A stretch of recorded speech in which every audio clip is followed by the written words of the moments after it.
അവരുടെ ചിന്തകളും അവർ നിങ്ങൾക്ക് നൽകിയ ഗൈഡൻസും എല്ലാം തന്നെ നിങ്ങൾ ഒരിക്കൽ ഫോളോ ചെയ്തിരുന്നോ? നിങ്ങൾ കരുതിയത് ഈ വ്യക്തി നിങ്ങളോട് വളരെയധികം ലോയലാണ് എന്നായിരുന്നു.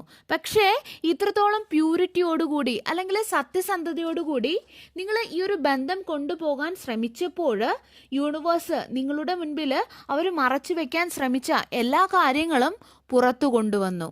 അത് വരേണ്ടതും വളരെ ആവശ്യമായിരുന്നു അല്ലേ?